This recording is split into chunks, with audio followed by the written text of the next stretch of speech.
hermano, que el que está a tu lado, dile: Dios te bendiga. Puedes tomar asiento, aquellos que disponen de lugar. Hemos buscado un lugar más grande, no hemos encontrado. Pero este es un día hermoso y es un hermoso lugar para estar en la presencia de Dios en esta tarde. ¿Sabes el mensaje que vamos a compartir el día de hoy? Esta palabra, esta predicación quedó perdida en el tiempo. Este mensaje quedó perdido en el tiempo. Digo perdido en el tiempo porque cierto día, así como el día de hoy, Dios me dio un mensaje y una palabra que no solamente iba a llegar al corazón de aquel que está hoy presente en un lugar así como este, en esta cruzada de milagros, sino a aquellos que en un futuro lo escucharían en el transcurso del tiempo. Porque la palabra de Dios no solamente llega a aquellos a quienes se les está dirigiendo directamente.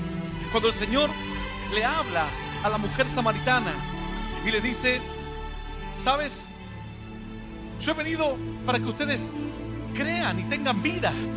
La mujer samaritana comenzó a escuchar las palabras del Señor. Le dijo: ¿sabes? A nosotros nos dijeron que iba a venir un gran profeta, un gran hombre de Dios. No sabemos si eres tú o es alguien más. El Señor le dijo: mira, he aquí la hora viene y la hora es, en donde los verdaderos adoradores adorarán al Padre en espíritu y en verdad. Pero el Señor no solamente se estaba dirigiendo a la samaritana. El Señor no solamente estaba dando un mensaje directo, sino que el mensaje iba a ser un mensaje que iba a traspasar los tiempos y las edades. El mensaje de la palabra de Dios iba a correr como aguas en el transcurso de la historia, llegando a hogares, llegando a una oficina, llegando a una fábrica, llegando a la cárcel, a un geriátrico, a un psiquiátrico, a un centro de salud mental, llegando a aquel que está tirado hoy en la calle, abandonado por su familia, por sus amigos, no tiene que comer, no tiene dónde vivir. Mas el Señor le habla. El mensaje de la samaritana no solamente ha sido miles de años atrás dirigido a ella, sino dirigido a nosotros, pues la palabra que estaba predicando aquel día, yo sabía que Dios no solamente la estaba dirigiendo a quienes estaban presentes, sino a miles de hombres y mujeres que van a escuchar el mensaje a través de la palabra, a través de la radio, a través de internet, a través de diferentes medios digitales, traspasando las fronteras de los países. Este mensaje está llegando a países donde ni siquiera tú te imaginas. Alguien una vez me escribió de Alemania. Yo digo: Señor, en Alemania hablan alemán, yo no predico en alemán. Pero hay mucha gente hispana, mucha gente de habla hispana que está incluso en Japón. Una vez alguien desde Japón escuchaba también la palabra. Tú dirás: en Japón, pastor. Pero en Japón hay personas que se sienten solos, han sido forzados a irse. No están de turismos. Estas personas que escuchan el mensaje en la lejanía buscan cualquier medio a través de internet principalmente. Algunos envían incluso mensajes. Tenía una creyente que le enviaba mensajes a su pariente en Europa, grababa mensajes y se los enviaba, y ella decía: envíame más, porque es mi sostén en medio de la dificultad, es mi fortaleza en medio de la debilidad. Yo sabía que la palabra iba a ser dirigida para los que estaban presentes aquel día y para quienes después del tiempo iban a necesitar esa palabra. Tristemente, aquel día la computadora tuvo un desperfecto y no pudimos grabar el mensaje. El mensaje se predicó, pero el mensaje quedó perdido en los años, extraviado. El eco no pudo traspasar, la voz no pudo seguir, la obra de Dios no pudo continuar a través de una palabra específica que iba a tocar el corazón de miles, y quedó perdida. Así que dije: Señor, algún día volveré a predicar ese mensaje, porque es un mensaje que iba a hablar a muchos corazones. Era un mensaje que lo necesitaba tal vez una mujer viuda, una mujer sola, un varón desahuciado de la vida, alguien que tiene una enfermedad terminal, alguien que está preso del alcohol, de los vicios, alguien que ha tenido intentos de suicidio. No sé cuál sea tu circunstancia adversa, pero ese mensaje en esta noche vamos a compartir. Esta historia cuenta la historia de una mujer y de un varón que dice que estaban viviendo en su país, en su tierra. Ellos habitaban en Belén. Belén significa habitar en el lugar donde Dios quiere que tú estés, la vida que Dios quiere que tú vivas. Pero sabes, a veces no es tan fácil. Dios te dice dónde tú debes estar, cuál es su voluntad. Pero hay momentos en que nosotros, por una u otra circunstancia, nos salimos de la voluntad de Dios. Tal vez porque siendo jóvenes alguien nos dice: sabes, en el boliche se la pasa muy bien. Si tienes una aventura con una joven vas a disfrutar mucho. Y somos atraídos y tentados por la curiosidad, tal vez por el placer, por la propia carne, la carnalidad, lo débil, como alguien que tal vez, estando en la voluntad de Dios, comenzó a mirar cosas que no convienen y fue sacado de su Belén espiritual. Belén es el lugar donde tú debes estar. ¿Sabes? La palabra Belén significa casa de pan. Y cuando tú tienes pan, tú no necesitas salir a trabajar. Así como la mujer samaritana decía, Señor, el Señor le dijo, porque se encontraron en un pozo, el Señor le dijo, dame de beber. Ella le dijo, ¿cómo tú me pides a mí de beber? Yo soy una mujer samaritana y tú eres un judío y no nos llevamos bien entre países, entre tribus, entre razas. Siempre hay conflictos entre países vecinos, discriminaciones y demás. El Señor le dijo, si tú supieses quién te pide agua de beber y el don de Dios que está frente a tus ojos, tú me pedirías a mí y yo te daría agua de vida, agua viva. La mujer le dijo, Señor, dame de esa agua, para que yo no venga más a buscar todos los días agua hasta este pozo. Todos los días iba a buscar agua al pozo, todos los días al trabajo, todos los días sosteniendo a la familia, todos los días luchando contra la depresión, todos los días con conflictos en la mente y en el corazón, todos los días soportando enfermedades, todos los días con conflictos espirituales. Quieres agradar a Dios, pero por uno u otro motivo no puedes agradar a Dios. Todos los días un esfuerzo, todos los días un sacrificio, todos los días un dolor. Esta mujer le dijo, si tú tienes esa agua, dame esa agua, porque es un agua viva, un agua que brota. Esa es el agua viva, un agua que brota. Sabes, en este lugar, tal vez en esta región, todos saben lo que significa tener agua, agua viva. Algunos tal vez no se dan cuenta, pero cuando tú mandas a cavar un pozo en tu tierra para tener agua, tú estás accediendo a una de las reservas acuíferas más grandes de todo el país. Se extiende por cientos de kilómetros. ¿Tú piensas que es casualidad? A los 70 metros está esta reserva acuífera. Es un río subterráneo inmenso, inmenso. Se extiende por más de 400 o 500 kilómetros de largo y de su ancho debe tener aproximadamente 150 o 200 kilómetros. Eso que para ti te parece natural, perforar, algunos dicen, pastor, yo tengo un pozo de 20 metros y las napas están contaminadas. Pues la gente dice, tenemos que acceder a la reserva acuífera. Es un río subterráneo inmenso, una reserva de agua maravillosa. Cientos y cientos de kilómetros tú caminas y tú puedes estar muriéndote de sed, mas el agua está a 70 metros bajo tus pies. Así que tú llamas a alguien que perfore en tu patio, en tu casa, a los 70 metros o 60 metros, depende el relieve, ya accedes a la reserva acuífera. Y entonces allí tienes agua, y sacas agua y sacas agua y no se acaba. Y gastas agua y gastas y no se acaba. Es una reserva impresionante. Algo así es el río de agua viva. Es el agua viva, agua que brota, que brota, que brota y no se acaba más. Esta mujer dijo, si tú tienes esa agua, dámela a mí. Nosotros queremos comenzar a perforar en otras regiones del país. Y yo hablaba para comprar un equipo a través de la fundación para llevar agua en lugares donde viven incluso algunas tribus. Aún hay algunas reservas, pero no tienen agua. Toman agua de servida, agua podrida. Entonces hablé con un grupo de personas y digo, vamos a poner la visión de ir y perforar pozos. Bueno, para mí era un poco simple el asunto de comprar algunas máquinas y llevar algunos 70, 80 metros de caño por pueblo y dejar una bomba establecida para que tengan acceso al agua. Mas luego, informándome más acerca de esto de las reservas acuíferas, me di cuenta que en aquella región hay regiones en el país donde no existe tal reserva. Tú puedes cavar 10 metros, 50 metros, 60 metros, 200 metros, 300 metros, 500 metros y el agua simplemente no está. No hay agua. Puedes llegar a sacar gas, petróleo, mas no agua. No hay reserva acuífera. En aquella región donde queremos perforar hay reserva acuífera, pero está a más de 500 metros. Los equipos de perforación que se necesitan para llegar a más de 500 o 600 metros. Son equipos que valen cientos de miles de dólares.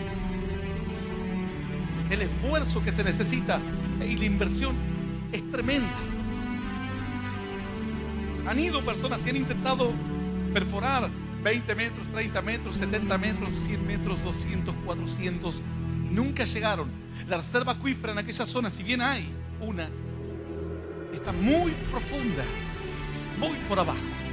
Dice que el Señor dijo a esta mujer: si tú supieses quién es el don de Dios que está aquí delante tuyo, tú me pedirías agua a mí y yo te daría agua viva. Dice la Escritura que esta mujer le dijo: dame de esa agua entonces, para que yo no venga todos los días a buscar agua, para que no venga de tanto en tanto esforzándome en cada momento. La Escritura cuenta acerca de esta historia de un matrimonio, Elimelec y su esposa Noemí. Dice que se encontraban en Belén, mas sin embargo, movidos por la necesidad, porque a veces vienen las necesidades. Alguno dirá: pastor, ¿cómo? En la presencia de Dios no hay necesidades, no hay adversidades, no debería haber dificultades. Mas a veces Dios permite que en medio de su Belén espiritual de la bendición vengan algunas adversidades, vengan algunas necesidades, para conocerte, para saber quién eres. Pastor, yo cuando alguien no me conoce y me piden y me dicen quién sos, yo le muestro mi documento y me miran y dicen: ah, tú eres Juan Pérez, 20 años, ahora sí te conozco. El Señor dice: no, yo no te puedo conocer por un documento de identidad. Algunos dicen: no, pastor, yo para conocer a una persona comparto con esta persona. ¿Qué es lo que tú compartes para conocerle? Y por ejemplo, cuando quiero ir a una fiesta, llamo a una amiga, llamo a un amigo y nos vamos de fiesta. Cuando quiero consumir drogas, sé a dónde conseguir las drogas.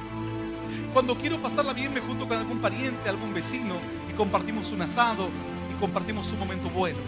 ¿Así conoces a las personas? Pues el Señor no. El Señor dice que conoce a las personas a través de ciertas adversidades que permite que lleguen. Porque a las personas las conoces verdaderamente en los momentos difíciles y adversos. Es donde realmente conoces a las personas.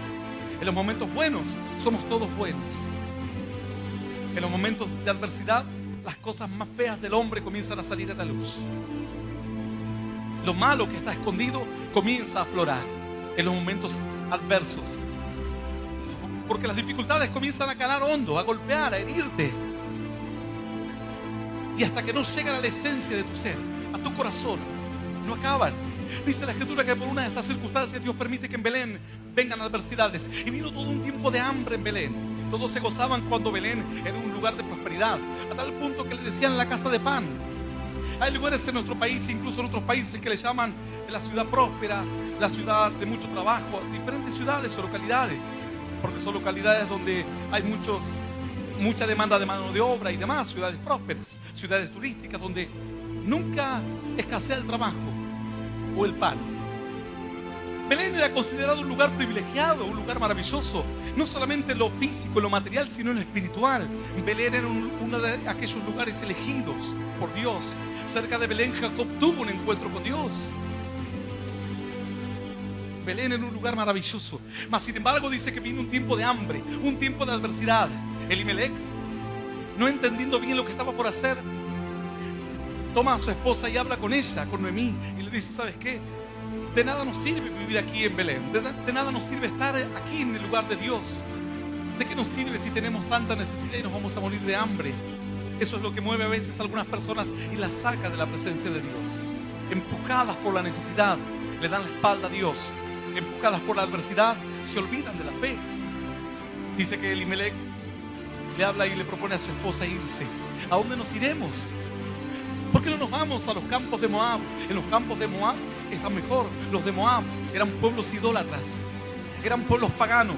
Moab era un pueblo que tenía costumbres paganas. Tú dirás: pastor, ¿qué costumbres tenían los pueblos paganos en aquel entonces? Algunos casos, por ejemplo, sacrificaban a sus hijos para los dioses. En otros casos hacían prostitución idolátrica. Armaban como si fuesen templos y allí las jóvenes se prostituían y armaban fiestas paganas a sus dioses. Las naciones vecinas hacían pasar a sus hijos por el fuego Las naciones vecinas no respetaban a Dios, se entregaban a la lascivia, a la concupiscencia. Lo que ganabas por un lado, lo perdías por otro lado. Imagínate, este varón tuvo que tomar la decisión. Decía, estoy entre la espada y la pared, porque atrás mío es la muerte, la hambruna, y por el otro lado está Moab. Pero en Moab tal vez al menos voy a comer. Al menos la espada no me va a matar, quizás me hiere un poco nada más. Así calcularon algunos. Dice, pastor, yo me fui al mundo, tengo a Dios todavía en mi corazón, pero no me morí, todavía busco a Dios. Dice la escritura que este Elimelech decide irse, y así toma a su esposa Noemí y habitan allí en los campos de Moab. Pasado el tiempo, dice que le tocó una enfermedad a Elimelech, y Elimelech muere súbitamente. Pasado algunos años, muere. Noemí se queda viuda. Para este entonces ya había engendrado 2 hijos. Sus hijos se habían casado con sus respectivas esposas. Una se llamaba Orfa, la otra Ruth.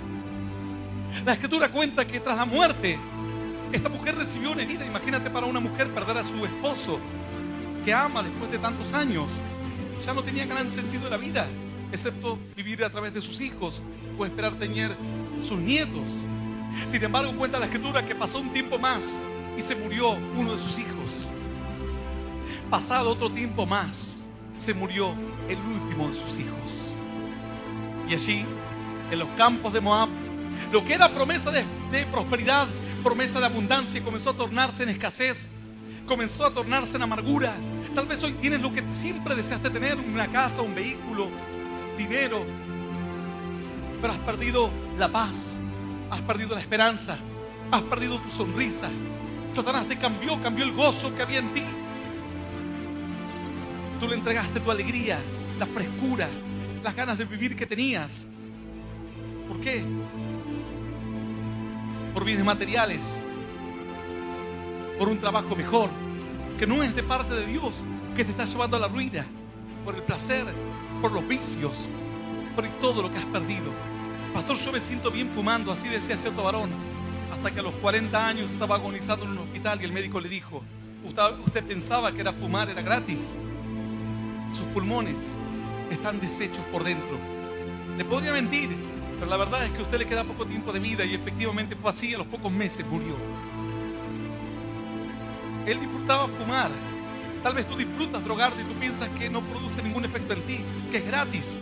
Nada es gratis en esta vida. Nada de lo que viene de parte del enemigo es gratis. Él te da algo y te pide algo a cambio. Con una mano recibes y con la otra mano entregas. Dice la escritura que esta mujer, Noemí, ahora se encontraba en una tierra extraña con sus 2 nueras desahuciadas. Alguno dirá, pastor, pero ellas podían trabajar, eran jóvenes. Sabes, en la antigüedad, que tu marido se muera era tú estar condenada a la hambruna, a la necesidad, a la mendicidad, porque solamente era una sociedad muy machista. La mujer no trabajaba el hombre. Una mujer viuda, en algunos países hasta hace muy poco tiempo, cuando se moría el marido, sepultaban al marido, y a la mujer, a la viuda, la ponían al lado del féretro del marido y la apedreaban o le prendían fuego, porque creían que una mujer viuda era causa de maldición. Ya tenía la maldición encima. Si se moría el marido, si se fue el marido, se tiene que ir ella. Hasta hace muy poco tiempo todavía se lucha en la India con esta costumbre.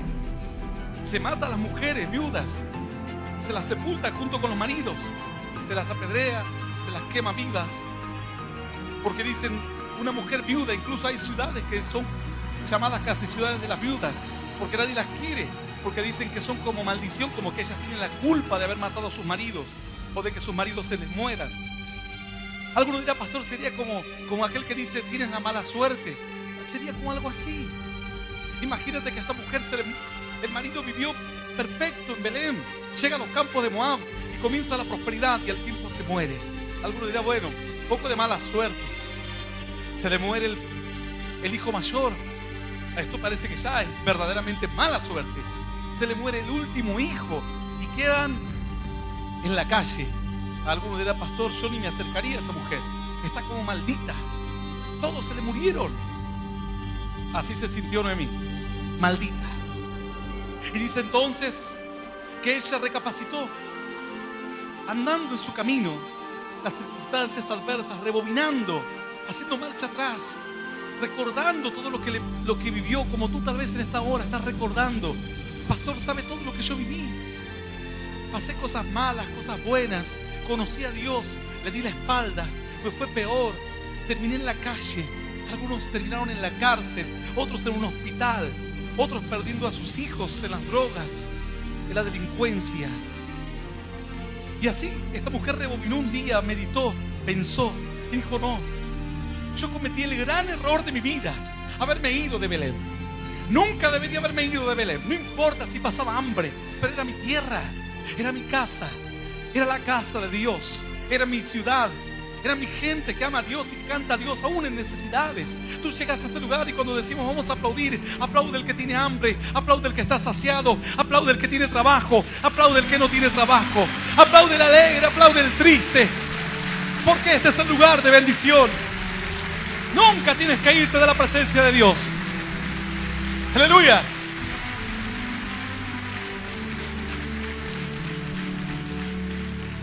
Yo he aprendido a aplaudir a Dios en medio de conflictos, en medio de luchas, aún tragando lágrimas de dificultad, de adversidad.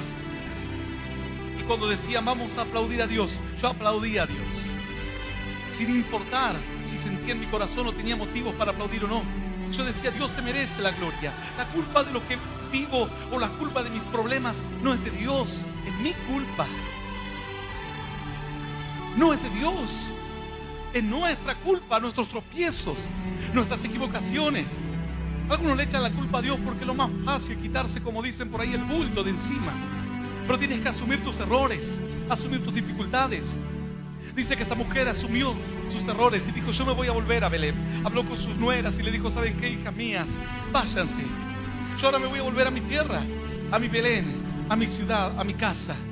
No importa si vuelvo sin mis hijos, si vuelvo sin mi marido, pero peor sería morir en tierra de extraños. Peor sería morirme en esta amargura, en esta soledad. Así que habló con Orfa, con Ruth, y le dijo: váyanse, ustedes son jóvenes, hijitas, tienen esperanza, conseguirán un marido, reharán su vida y les irá bien en la vida. Son mis hijos los que murieron y es mi esposo el que murió. Dice entonces que ellas lloraron junto con Noemí, le abrazaron, le besaron y le dijeron: nunca te vamos a dejar. Tú eres nuestra suegra. Todas las cosas que hemos compartido, los alimentos, las risas, las tristezas, ¿cómo te vamos a abandonar? Mas dice que luego, pasado un rato, Noemí les volvió a hablar y porfió, les insistió y les dijo: ¿saben qué? Váyanse. Yo ya no les puedo dar otro hijo más. Y si los pudiese engendrar ahora, soy ya una mujer vieja, pero si los pudiese engendrar, podrían esperar ustedes 20 años a que ellos crezcan, 30 años. No hay esperanza. Váyanse. Dice entonces que las dos volvieron a llorar. Y Orfa, una de ellas, dice que le abrazó, le besó y se despidió. Mas sigo contando la escritura así, esta historia en el libro de Ruth. Si no puedes leerlo aquí, porque tal vez estás un poco incómodo, este lugar está realmente, hay personas afuera y eso es bueno, porque es para escuchar la palabra de Dios. Yo cuando paso por algunos lugares el fin de semana, hay personas afuera haciendo colas para entrar a un boliche y para pagar encima, y emborracharse y drogarse. Y aquí hay personas afuera haciendo incluso línea tal vez para entrar a la otra reunión, pero para escuchar palabra de Dios. Y eso es bueno para tu vida, eso es bueno para tu corazón. Aleluya, claro que sí. Digno es Dios. Dice la escritura así. Luego puedes leerlo en tu casa si deseas. El libro de Ruth se encuentra después del libro de Jueces. Es un libro muy pequeño, te costará encontrarlo si no lees asiduamente la Biblia. Dice la escritura en el capítulo 1. Yo voy a leer a partir del versículo 15. En tu casa puedes leer toda la historia, que es una historia hermosa. Dice que luego de irse Orfa, habla Noemí. Verso 15 dice, capítulo 1. Y Noemí dijo: he aquí tu cuñada se ha vuelto a su pueblo y a sus dioses. Vuélvete tú tras ella. Respondió Ruth: no me ruegues que te deje y me aparte de ti, porque a donde quiera que tú fueres, iré yo, y donde quiera que vivieres, viviré. Tu pueblo será mi pueblo y tu Dios será mi Dios. Donde tú murieres, moriré yo, y allí seré sepultada. Así me haga Jehová, y aún me añada, que solo la muerte hará separación entre nosotras dos. Y viendo Noemí que estaba tan resuelta a ir con ella, no dijo más. Anduvieron pues ellas dos, hasta que llegaron a Belén. Y aconteció que, habiendo entrado en Belén, toda la ciudad se conmovió por causa de ellas, y decían: ¿no es esta Noemí? Y ella les respondía: no me llames Noemí, sino llamadme Mara, porque en grande amargura me ha puesto el Todopoderoso. Yo me fui llena, pero Jehová me ha vuelto con las manos vacías. ¿Por qué me llamaréis Noemí? Ya que Jehová me ha dado testimonio contra mí, y el Todopoderoso me ha afligido. Así volvió Noemí y Ruth, la moabita, su nuera, con ella. Volvió de los campos de Moab, y llegaron a Belén al comienzo de la siega de la cebada. Esto es palabra viva y poderosa de parte de Dios, y la vamos a recibir con un aplauso glorioso, glorioso y más glorioso, que suba hasta la eternidad de los cielos. Toda alabanza y toda oración. Aleluya y aleluya. Qué bueno es Dios. Noemí dice que le habló a su nuera Ruth, y dice la escritura así. Dijo: he aquí tu cuñada ha vuelto a su pueblo y a sus dioses. Vuélvete tú tras ella. Dijo: no solamente ha vuelto a su pueblo, ha vuelto a sus costumbres, volvió a su vida. Ustedes con nosotros vivían otra vida, ella volvió a su vida antigua. Vuélvete tú tras ella. No te ates a una mujer viuda, anciana, amargada y pobre. Dice la escritura entonces, verso 16: respondió Ruth: no me ruegues que te deje y me aparte de ti, porque a donde quiera que tú fueres iré yo, y donde quiera que vivieres viviré. Tu pueblo será mi pueblo, y tu Dios será mi Dios. Dice la escritura que esta mujer se fue llena a los campos de Moab.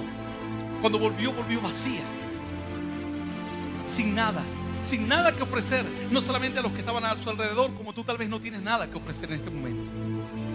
Quizás tu esposa dice: mira, yo volvería contigo, pero tú me dices que no te vas a drogar más, que no vas a vivir más en la delincuencia, pero estás igual que antes, estás pobre. Así me decía cierto joven. Me escribió una carta. Toda carta que me escriben siempre la leo. A veces me tardo un tiempo, pero todas las cartas las leo. Este varón me contaba su vida y me decía: pastor, yo quiero contarle que mi vida era drogas, delincuencia, robo, alcohol, todo lo malo. A raíz de esto perdí toda mi casa, perdí mi familia, perdí la paz, perdí todo lo bueno. Lo que te queda es lo malo.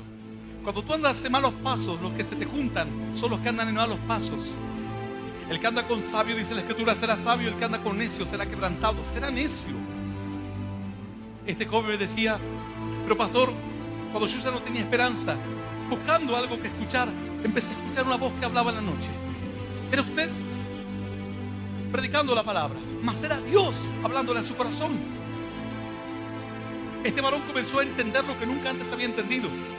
Dios comenzó a tocarle el corazón, empezó a rebobinar su vida, como a volver la película para atrás y a ver todas las oportunidades que él desperdició, cómo él escogió el camino malo, cómo él decidió vivir la vida que vivía, cómo él perdió a su esposa, cómo perdió a su hijo, cómo lo había perdido todo. Pero el mensaje decía: si alguien quiere aceptar a Cristo, si alguien quiere entrar a caminos nuevos, a tiempos nuevos, acepte a Cristo. Dice: pastor, yo hice esa oración. En esa oración Dios tocó mi corazón. En esa oración mis ojos se abrieron. A través de esa oración mi vida comenzó a cambiar y tuve una esperanza de fe, una esperanza nueva. Lo primero que hice es dejar de robar, dejar de delinquir, dejar de consumir drogas, abandonar los vicios. Luego, al tiempo, Dios me devolvió a mi esposa, a mi familia. Para mí fue una alegría tan grande, pastor. Mas ahora todavía no está el testimonio terminado. Todavía sigo luchando. Busco trabajo y no encuentro. ¿Qué trabajo encontrará un joven que en lugar de estudiar se dedicó a consumir drogas? Es más difícil. ¿Qué trabajo encontrará un joven que toda su juventud se dedicó a robar, a delinquir?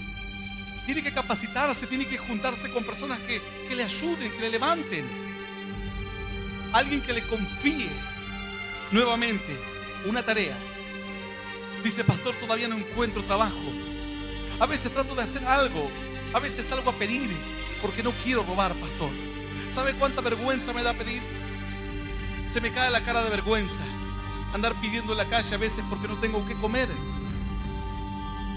Pero no quiero volver atrás, no quiero volver a robar, no quiero volver a consumir drogas. A pesar de que estoy así, llego a mi casa y mi casa está en paz. Tengo a mi esposa, tengo a mi familia. Dios me ha devuelto todo y sé que Él terminará la obra que ha empezado en mí. Aleluya, aleluya y aleluya. Claro que sí. Qué bueno es Dios. Dice la Escritura que Ruth le dijo: no me rogues que te deje y me aparte de ti, porque donde quiera que tú fueres, iré yo. Tu pueblo será mi pueblo y tu Dios será mi Dios. A mí no me vengas como que me vaya con el Dios de mi pueblo, de mi gente, que vuelva a mis costumbres antiguas. Yo no me voy a volver. Yo entiendo que tu Dios es un Dios poderoso. Entiendo que esa es tu aflicción. Y dice: donde te sepulten a ti, me sepultarán también a mí. ¡Qué tremendo! Hay que tener nueras como esas. Tremendo. Esta mujer había sido maldecida, por decirlo de alguna manera, por la vida. Su esposo murió, su hijo menor también murió, su nuera le dejó. Esta mujer no tenía nada, pero no se dio cuenta que tenía a Ruth. Y Ruth iba a ser una mujer que haría historia. No se daba cuenta que al lado de ella tenía a una mujer ungida y elegida por Dios. Ruth sería una de las mujeres grandes de la Escritura, grandes de la Biblia. ¿Por qué? Porque siendo una mujer moabita. Por eso es que algunos dicen: pastor, yo quiero hacer sonar el shofar, porque eso hacen los judíos. Quiero que todo lo que hacen los judíos hacerlo, porque el pueblo judío es el pueblo de Dios. Eso no es así. La Biblia dice que no son judíos los que descienden simplemente de Abraham. Y aquí tienes un ejemplo. Esta mujer era una mujer moabita. Era una mujer de costumbres paganas. Se crió contemplando los cultos de prostitución, contemplando los cultos paganos, los sacrificios de niños, contemplando a sus amigos o vecinos caminar por el fuego, haciendo pactos con los demonios y demás.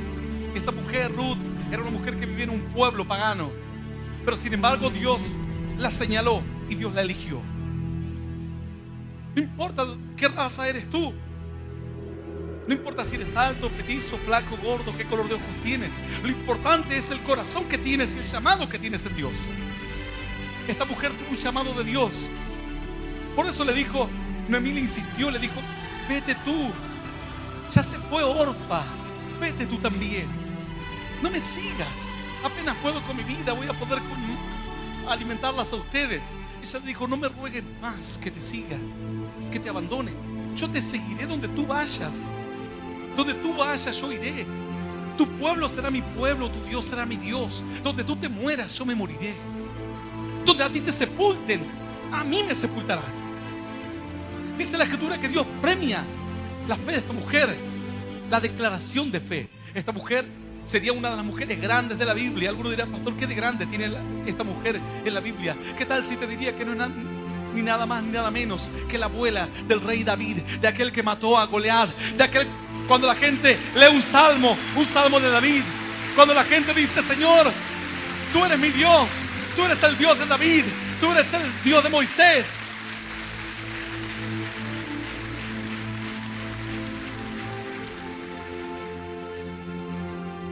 Si bien Noemí aparentemente las cosas no le habían salido bien, tenía al lado suyo una mujer de bendición. Tenía al lado suyo la salvación de su vida. Gracias a esta mujer sus días cambiarían. Gracias a Ruth. Ruth sería transformada en una mujer grande, entre mujeres grandes, una mujer de fe, una mujer madura. Dice la Escritura entonces que esta mujer dio su declaración de fe. La Escritura continúa diciendo, verso 17: donde tú murieres, moriré yo, y allí seré sepultada. Así me haga Jehová y aún me añada, que solo la muerte hará separación entre nosotras dos. Y viendo Noemí que estaba tan resuelta a ir con ella, no dijo más. Nunca más le insistió Noemí.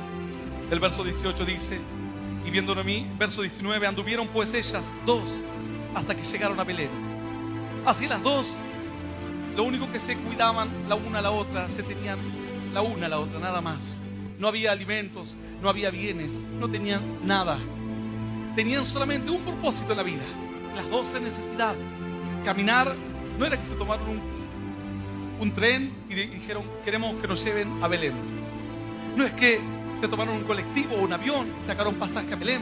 Tenían que volverse de los campos de Moab a Belén, solas, en medio de la noche, solas en medio de los campos. Por más que fuesen 100 o 200 kilómetros, tienes que caminar sola, en medio de la nada, donde hay caravanas de bandidos esperando, o los bandidos esperando asaltar las caravanas. Esto era una práctica muy común en aquellos días. En los campos vivían forajidos o personas que vivían de la delincuencia y se escondían y asaltaban a los viajantes porque sabían que ellos llevaban dinero o para comerciar, o especias, oro, plata o cualquier otra materia prima que se consumía en aquellos días. Pero así ellas emprendieron su viaje resueltas, sin importar los peligros del camino, sin importar cuán largo sea el viaje. Una sola resolución tuvieron en su corazón: volver a Belén. Así en tu vida hoy, no importa si estás solo, no importa si estás sola, tal vez no tienes nada, dices, pastor, no sé cómo volver a Dios, soy una persona mala, toda mi vida supe hacer cosas malas, no sé hacer cosas buenas, no me sale. Así, cuando venimos nosotros de Estados Unidos con mi familia, mis sobrinas le preguntaban a mis hijos si hablaban inglés y demás. Ellos hicieron toda su primaria, toda su escuela primaria la hicieron en inglés. No sabían hablar en español, yo les insistía en la casa porque hablaban mal, no, hablaban como si fuesen indios así, no conjugaban los verbos ni nada. Todos sus amigos hablaban en inglés, en la escuela todo el día hablaban en inglés, la televisión todo en inglés. Los únicos que hablábamos en español éramos nosotros para conservar el español en ellos, el castellano.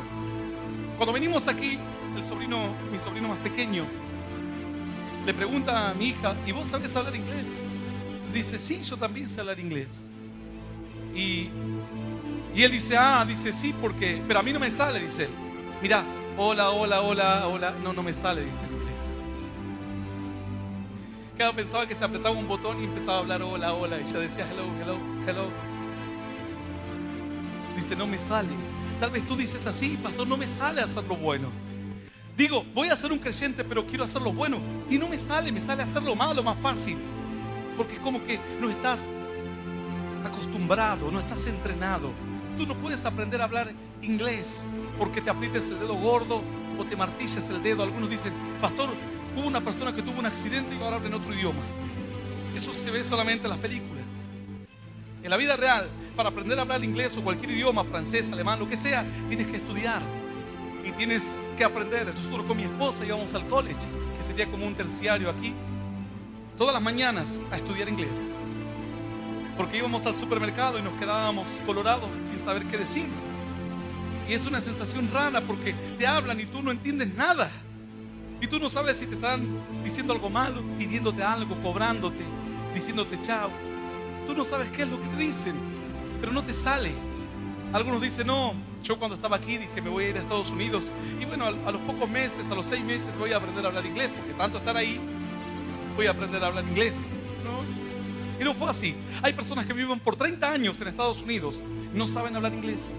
30 años no hablan inglés, porque piensan que el inglés se les va a pegar, se les va así como si fuese una enfermedad. No, tienes que aprenderlo, estudiarlo y ejercitarlo. Tú dices, pastor, las cosas buenas no me salen. Tienes que escucharlas, aprenderlas y ejercitarlas. Y ahí te saldrán. Ahí saldrán las cosas buenas que hay en ti. Ahí serás instruido por Dios a un tiempo distinto. ¿Sabes? La Escritura cuenta que esta mujer, Noemí y Ruth, dijeron una sola cosa: queremos volver a Belén. Y comenzaron a andar en aquellos caminos solitarios y polvorientos. No te olvides que eran tiempos en los cuales el que tenía un caballo era como tener un auto 0 kilómetros en estos días. Algunos dicen, sí, pastor, pero habrá habido un montón de caballos en la ruta, ¿cierto? Y algunos con unas banderas verdes para que pasen primero los caballos que vienen de la derecha, luego pasen los de la izquierda, o camellos. miles de camellos, la gente se movía en camellos, hasta los niños tienen camellitos para ir a la escuela. Eso no existía. En la antigüedad, tener un caballo o un camello era ser una persona adinerada, muy rica, porque te dabas el lujo de tener un animal que simplemente te iba a transportar nada más, no te iba a servir para la labranza. Cuando alguien se compraba un animal, se compraba para reproducirlo, para que le dé la leche, o en el peor de los casos, para que le ayude, un buey para que le ayude a abrir el surco de la tierra. Lo último que alguien se compraría sería un caballo para ir de un lugar para otro, o un camello para transportarlo de un lugar a otro. Estas mujeres, de a pie en los caminos polvorientos, comenzaron a caminar en medio de la noche, en el sol ardiente, pero dijeron: no nos volveremos más a Moab. Y tal vez Noemí la miraba y decía: pero ella se va a volver a mi tierra cuando ella es moabita. Pero dijo: no le voy a insistir más. En medio de la sed, en medio del cansancio, agotadas, así con esfuerzo se transita el camino de Dios, varón. Así, alguno dirá: pastor, estoy apretado aquí en esta campaña. Pero nunca más te olvidarás de esta cruzada de milagros. Pasarán los años y le contarás a tus hijos y a los hijos de tus hijos. Y le dirás: ¿sabes qué? Yo iba a buscar a Dios así. Y escuchábamos la palabra y nuestro corazón latía de la fe y del poder de Dios. ¡Aleluya!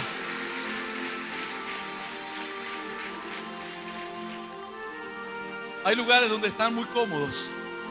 En una oportunidad estábamos haciendo cada fin de semana o cada semana 3 reuniones, visitando diferentes congregaciones en Los Ángeles y toda la zona de los alrededores, ciudades vecinas, Las Vegas y demás, algunos otros estados, Indianápolis. Y cierto día no teníamos nada que hacer ni programado nada, una semana, y le digo a mi esposa: ¿por qué no vamos a una iglesia? Porque una iglesia que estaba allí era una iglesia de americanos, ya entendíamos mejor el inglés. Y digo: vamos a escuchar la palabra de Dios, vamos a cantar a Dios. Y fuimos, llegamos a la iglesia, las butacas parecían butacas de avión. Nos sentamos así, hacía un calor afuera ardiente porque está en un lugar de mucho calor, 40, 43 grados de calor. Adentro, climatizado, un lugar muy amplio, cómodo, inmenso, las butacas todas acolchadas. Yo la miraba a mi esposa, miraba a la iglesia, un lujo impresionante. Miro para el asiento de enfrente y había hasta para poner los vasitos de Coca-Cola o de gaseosa, de las bebidas gaseosas. Yo le digo a mi esposa: esto ya se me hace que es un poco mucho.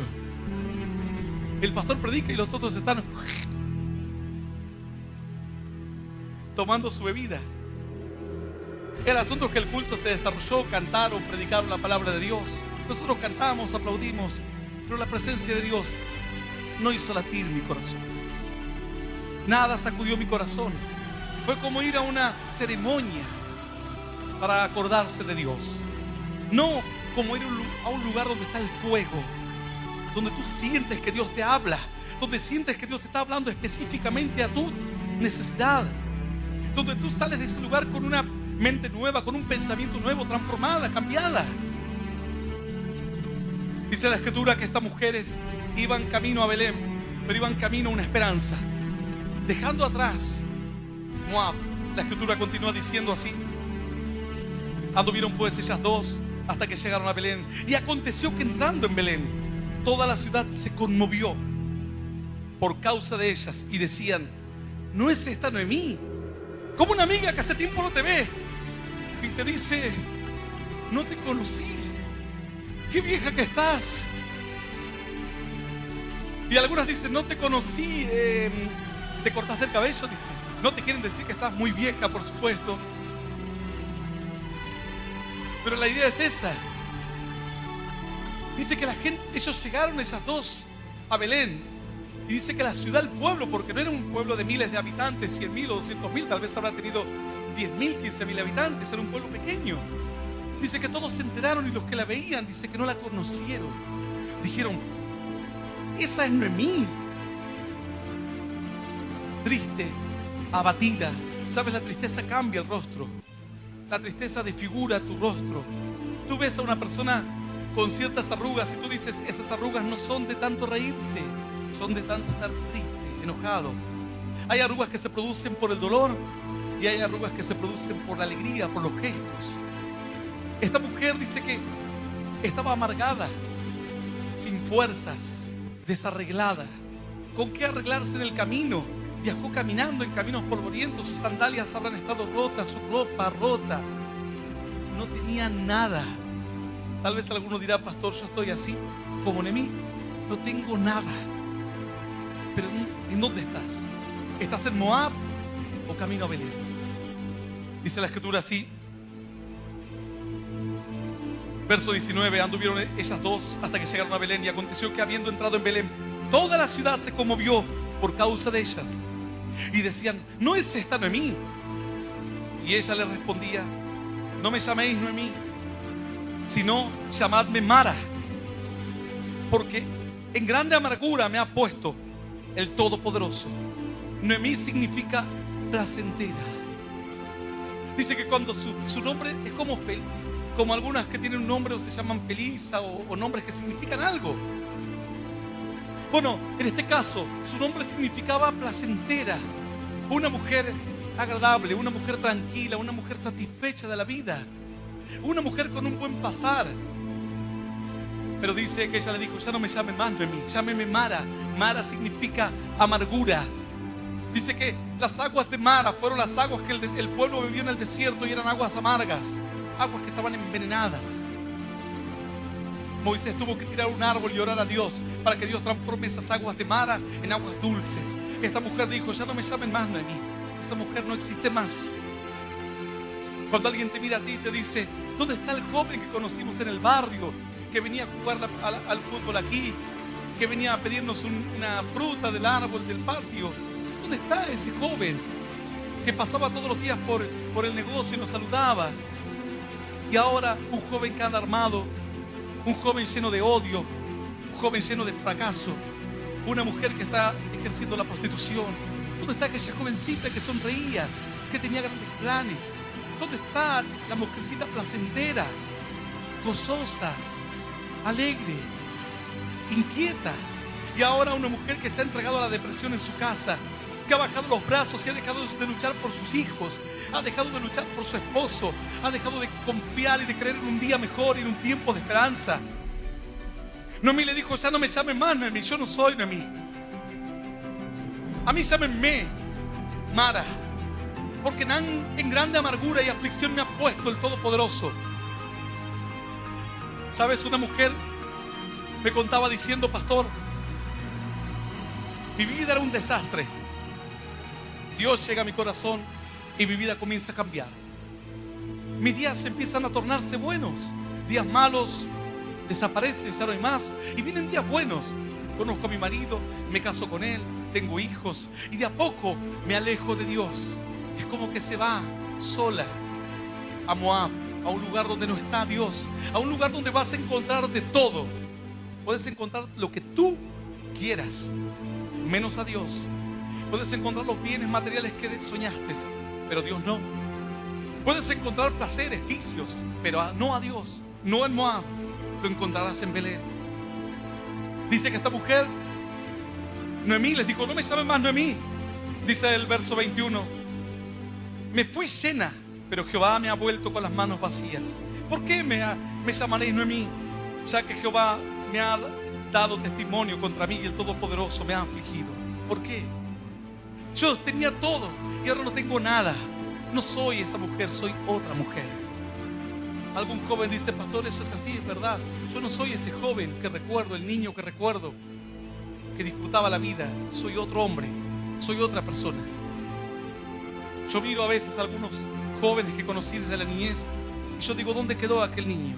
Aquel que tenía un buen corazón, aquel que defendía al débil, aquel que protegía al inocente, aquel que se gozaba cuando algo le salía bien y recibía la aprobación de los demás.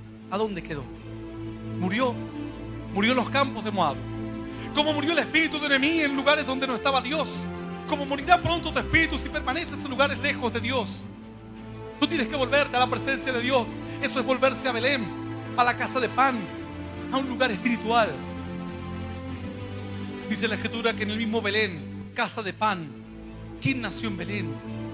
Muchos años, pasaron cientos de años, y allí dice que por orden de un edicto real tenían que censarse todos los habitantes de aquella tierra de Judea, y hubo cierto matrimonio que que no pudieron censarse en el lugar donde residían, que era Nazaret, sino que tuvieron que ir a donde eran sus padres, a Belén, una ciudad pequeña, la cual ellos ya habían abandonado. Entonces tuvieron que volverse en sus caminos, volverse a Belén. Tal vez con fastidio María y José se volvían a Belén, como diciendo: no nos pueden censar aquí a nosotros. ¿Por qué volvernos a Belén? Mas había un plan de Dios. No puede salir el pan de Moab. El pan tiene que salir de la casa de Pam. El Señor dijo: vuestros padres comieron del maná y murieron, mas he aquí el pan que descendió del cielo, y el que de mí coma no tendrá hambre jamás, dijo el Señor. ¡Aleluya! ¡Y aleluya! ¡Claro que sí!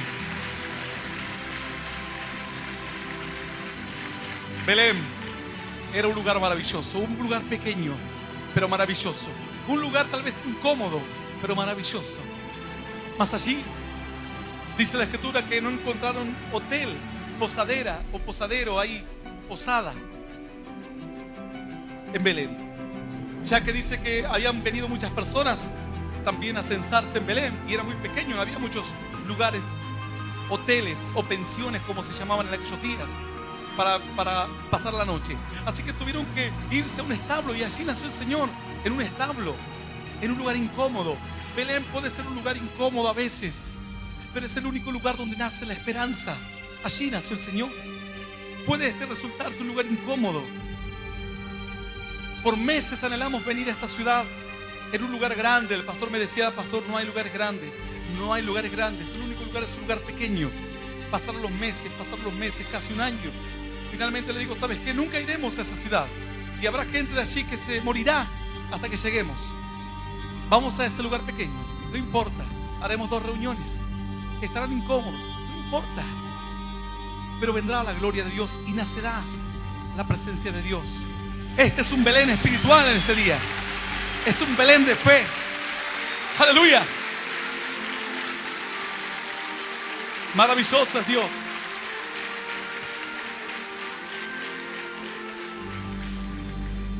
Esta mujer dijo: yo me fui con las manos llenas y no tengo nada ahora.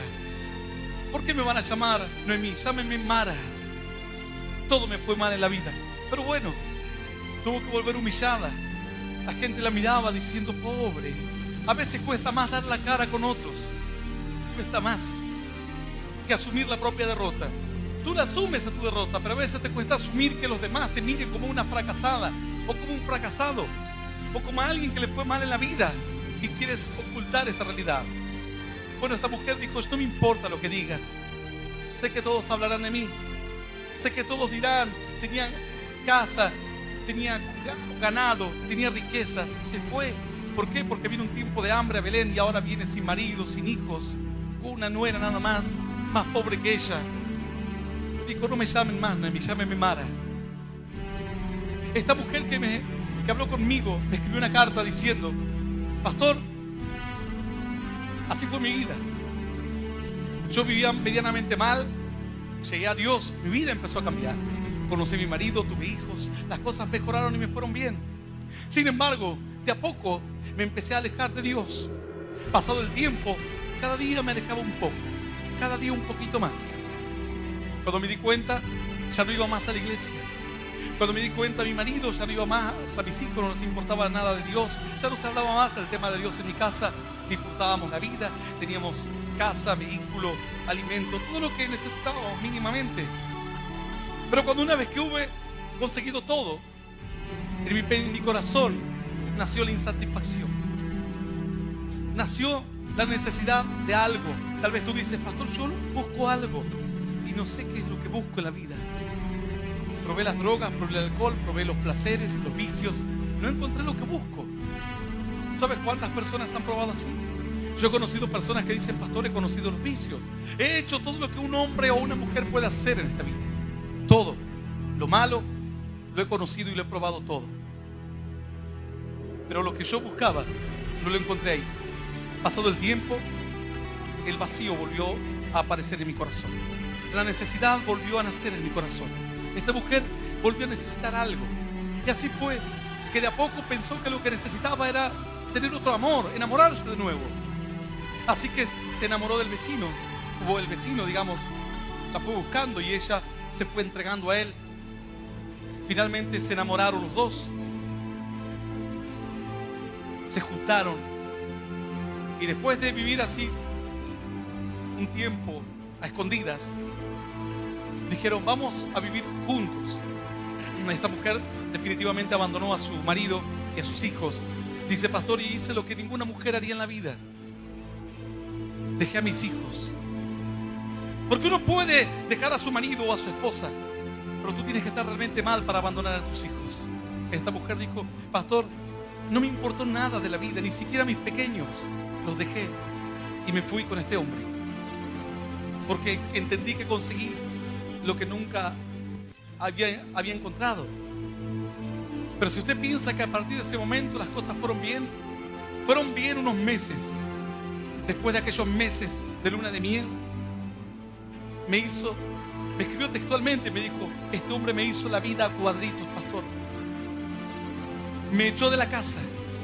Mi familia, mi propia sangre no me quería ver la cara más por una mujer, como una mujer que había abandonado a sus propios hijos. Mi marido no quería saber nada conmigo. Quienes me conocían me despreciaron por lo que yo hice. Me echó este hombre de la casa y comencé a vivir en la calle, a buscar a ver dónde podía alojarme, que alguien se apiadase de mí. Increíblemente, pastor, este hombre vivía en las drogas, estaba en la brujería, era mujeriego, vivía en el alcohol. Después de algún tiempo terminé siendo amante de mi propio amante, porque él vivía con otra mujer ahora. Pero sin embargo a veces me llamaba y me convencía y yo volvía a él. Pero las cosas cada día iban peor, para peor, cada día más pobre, cada día en mayor desgracia, cada día sintiéndome peor de lo peor. Y así, ¿qué puede hacer una mujer en esta situación? El diablo le dirá: quítate la vida. No te quieren tus hijos, no te quiere tu marido, ni tu propia madre te quiere, ni tus propias hermanas te quieren, ni tus amigos te quieren ver la cara. Mátate de una vez por todas. Ni tu amante te quiere siquiera. Dice esta mujer: pastor, yo lo único que hice cuando andaba viajando en el transporte, traté de escuchar algo para distraerme, y buscando algo, una música, algo para distraerme, lo escuché a usted. Y escuché una voz que comenzaba a hablar y hablar y hablar. De repente no entendía lo que hablaba, pero entre que empecé a escuchar más, comencé a entender un mensaje de Dios, un mensaje de esperanza, un mensaje de Dios directo a mi corazón, que me decía que no importaba dónde me encontrase, que Dios tenía un plan para mi vida, que lo imposible para los hombres era posible para Dios, que Dios tenía todo en su mano, que Dios podía transformar la amargura en bendición. ¡Aleluya! ¡Aleluya! ¡Claro que sí! Maravilloso es Dios. ¡Qué bueno es el Señor! Esta mujer me contó diciendo: cuando usted terminó de predicar, hizo esa oración para aceptar a Cristo. Yo acepté a Cristo en mi corazón. A partir de aquel momento empecé a pedirle a Dios. Lloraba y me arrodillaba diciéndole: Dios, si puedes perdonarme por lo que hice. Algunos dicen: pastor, esas personas que abandonan a sus hijos, esas personas que roban, esos delincuentes, hay que matarlos. O esas personas que hacen tal y cual cosa. Para ellos no hay perdón. Para ellos no hay otra oportunidad. Para ellos es la condena. Hay que matar a todos los delincuentes. Hay que apedrear a las mujeres adúlteras, al hombre adúltero, al que vive en homosexualismo, en lesbianismo. Hay que despreciarlos. O hay que darles una oportunidad. Dios vino a darte una oportunidad más. Dice que en un momento le trajeron una mujer adúltera al Señor. Le dijeron a esta mujer: la hemos encontrado justo en el acto del adulterio, y la ley de Moisés manda que la apedremos. ¿Qué dices tú, maestro? Ellos buscaban que el Señor se hiciese cómplice. El Señor dice que comenzó a escribir en tierra, mas luego se levantó y le dijo: el que de vosotros esté sin pecado, arroje la primera piedra contra ella. El que nunca haya hecho nada malo, tire la primera piedra contra ella. Y dice que siguió escribiendo en tierra. Luego, pasado unos minutos, el Señor levantó su mirada y la vio a la mujer humillada, llorando, tal vez con sus ropas rotas porque la habían traído como una delincuente. Y le dijeron: mujer, ¿dónde están los que te condenaban? Ninguno te condenó. No, Señor, le dijo esta mujer, se fueron todos. Ni yo te condeno, le dijo el Señor. Vete y no peques más. El Señor te da una oportunidad más. El Señor dice, hagamos borrón y cuenta nueva. Empecemos de nuevo, dice el Señor. Aleluya. Claro que sí. Esta mujer que escuchó el mensaje y aceptó a Cristo se puso a orar y dice, pastor, comencé a llorar. Las lágrimas me salían del corazón. Sentía que Dios me estaba perdonando. Sentía que había una esperanza para mí. Y así comencé a orar y a pedirle a Dios que me cambie, que me dé una oportunidad.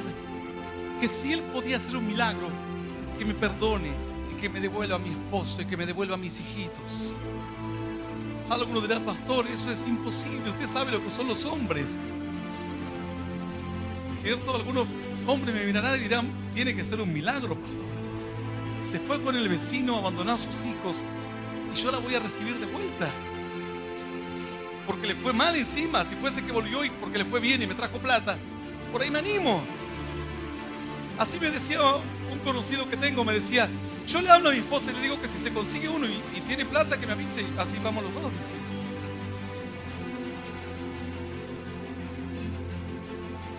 Pero perdonar a una mujer así, realmente se necesita un milagro.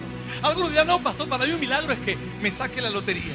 Mira, a mí me parece que es más fácil que te saques la lotería que un hombre con orgullo, que un hombre con un carácter rudo y con una imagen tenga que aceptar esta realidad y dar la cara ante su barrio y tragarse toda la humillación, soportar todo esto, aún lo que vivió delante de sus hijos, delante de todos sus parientes, y darle una oportunidad más.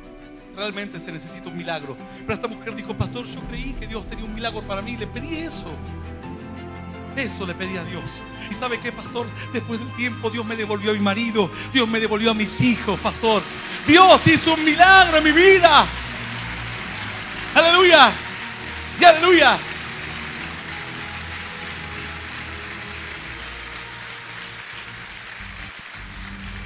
Dice la escritura así: yo me fui llena, pero Jehová me ha vuelto con las manos vacías. ¿Por qué me llamaréis Noemí? Ya que Jehová me ha dado testimonio contra mí y el Todopoderoso me ha afligido.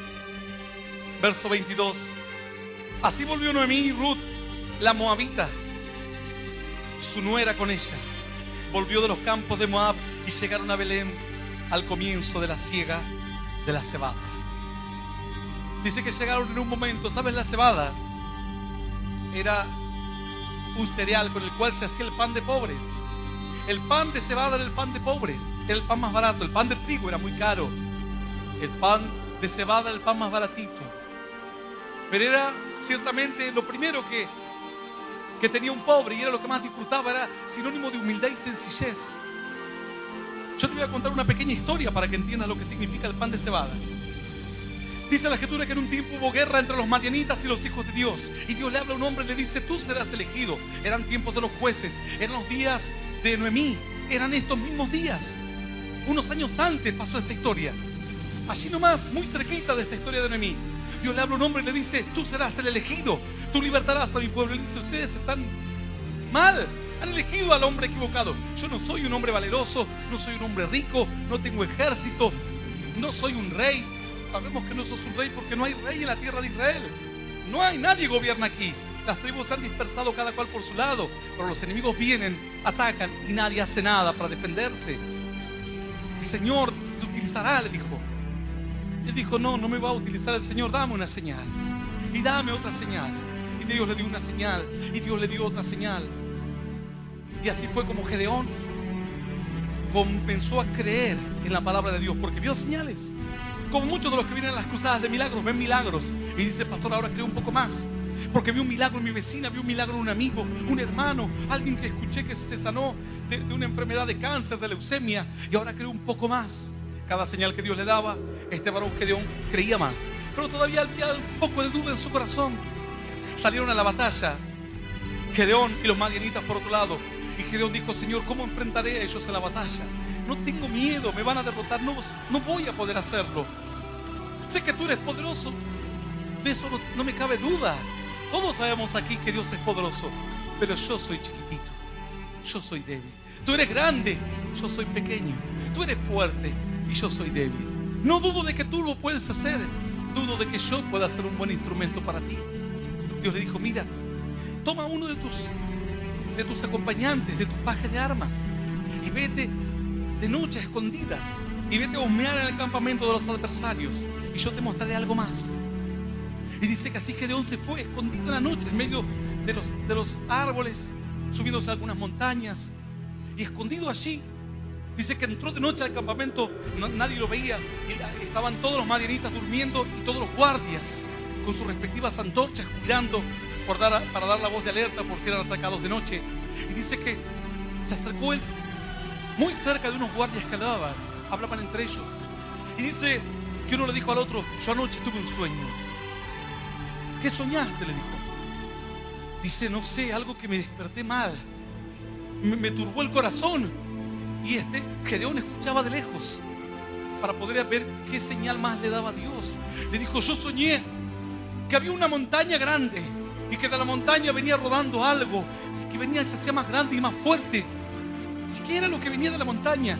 Era un pan de cebada que venía rodando por la montaña. Un pan de cebada. Si hubiese dicho una roca, una bola de nieve, una luz, pero dijo, era un pan de cebada. Pan de cebada es sinónimo de humildad, de pobreza, de sencillez, de algo pequeño, de algo débil. Pero dice, pero ese pan de cebada empezó a rodar y cuesta abajo, hasta que de repente golpeó contra nuestro campamento y lo destruyó por completo. El otro lo miró con los ojos grandes y le dijo, eso no es sino otra cosa que Gedeón, aquel que Dios ha elegido. Y Gedeón estaba escuchando.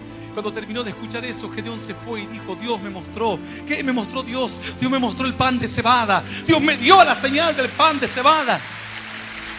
Lo pequeño, lo insignificante, lo débil, lo sencillo, hará grandes cosas. Aleluya.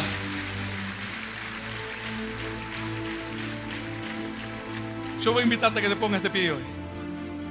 Dice la Escritura que cuando Noemí volvió en el tiempo de la siega de la cebada.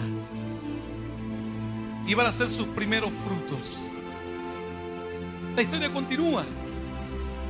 Dice que Ruth pidió permiso a un hombre para poder juntar espigas de su campo. No las espigas que ellos recogían, sino a veces se le caían un poquito en el piso. A veces ellos no alcanzaban justo a levantar algunas espigas, algunas semillitas que quedaron muy lejos. Y nadie se tomaba el trabajo de hacer esto. Por lo general soltaban a los animales para que coman. O a veces dejaban que los pobres entren en esos campos. Eso es lo que se llama en la Biblia rebuscos. Algunos dirán, pastor, yo me la rebusco todos los días. Sí, esa también es tu rebusco. Aquí en nuestro país decimos, sí, yo me la ando rebuscando. Cuando alguien no tiene un trabajo fijo, hace cualquier cosa para poder tener una moneda más. Bueno, en aquellos días se llamaba rebusco a eso. Las semillitas que caían en el piso, las que nadie quería agarrar. Es como una moneda de 10 centavos o de 1 centavo. El que tiene plata no se toma el tiempo para levantar una monedita de 10 centavos. El que no tiene nada dice, esto no hay que despreciar, dice. Y lo guarda. Así en esa época llegó Noemí y Ruth. Era el comienzo de algo humilde, era el comienzo de algo pequeño. Era el comienzo de pequeñas señales que terminarían en un reino glorioso como sería el reino del rey David, el reino del rey Salomón. Y luego el Señor le dijo a David, ¿sabes qué, David? Yo pondré un rey de tu sangre, de tu descendencia, de tu simiente, que se siente para siempre en el trono. Jesús nació del linaje de David. Hosana, Hosana al que viene en el nombre del Señor. Hosana al hijo de David, decían las multitudes. Y todo nació de una mujer amargada, de una mujer abatida, de una nuera con fe y con esperanza en medio de la adversidad y de los rebuscos de la primera siega de la cebada, de las primeras señales pequeñitas, chiquitas, pero que se iban a multiplicar grandes. Esta mujer se terminó casando con el dueño del campo. Imagínate, de ser una mujer recogiendo semillitas que se le caían a los que cosechaban, dice que las despreciaban, las echaban. No querían que recojan. y finalmente terminó siendo dueña de todo el campo. ¿Tú entiendes lo que esto significa? Una mujer me escribió una carta ayer antes de esta cruzada. Leí una carta y me dice: pastor, le quiero dar gracias. Yo le mandé una ofrenda para contribuir para la obra, para las campañas que usted hace. Y quiero contarle mi testimonio. Cuando yo le di a usted una ofrenda, trabajaba en relación de dependencia. Tenía poco, digamos poco y prácticamente nada. Trabajaba con una mujer en su negocio para ella. ¿Sabe qué, pastor? Empecé a dar para Dios. Abrí mi corazón. Ella había empezado primero con las semillitas de cebada. Ahora dice: soy socia de esta mujer en su negocio y Dios me ha bendecido y me ha multiplicado. Aleluya. Empezó como empleada y terminó como dueña. Qué bueno es Dios. Vamos, mientras entonamos una adoración que dice: he decidido seguir a Cristo.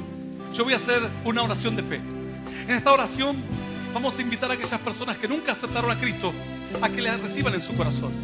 No vamos a poder pasar al frente aquí porque, por cierto, va a ser imposible. Ya hay muchísima gente al frente. Pero si tú estás allí, en los balcones de alrededor, allí atrás, afuera de las puertas, y quieres aceptar a Cristo en tu corazón o reconciliarte con Él, yo voy a hacer una oración por ti. Juntos haremos una oración y le pediremos al Señor que entre en nuestro corazón y perdone nuestros pecados. Aquellas personas que estén dispuestas, este es el momento. Luego tendremos una reunión más. Nos falta orar por las necesidades, pero este es un momento muy especial. Este es el momento de la cebada, de la señal pequeña. Alguno dirá: pastor, yo quiero que Dios me devuelva a mi esposa. Pero primero tienes que recoger la semillita del piso. Luego viene la multiplicación. Estas son las señales pequeñas, las cuales a veces la gente no las quiere hacer o no las quiere creer. Primero se comienza con un pequeño paso, que es abrir el corazón para que venga Cristo. No vale de nada todo lo demás, porque así como lo recibas, lo perderás. Saldrás del alcohol, caerás en las drogas. Saldrás de la prostitución, caerás en el lesbianismo. Siempre habrá una.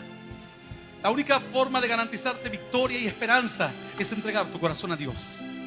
Decirle: Señor, te abro las puertas de mi corazón a ti.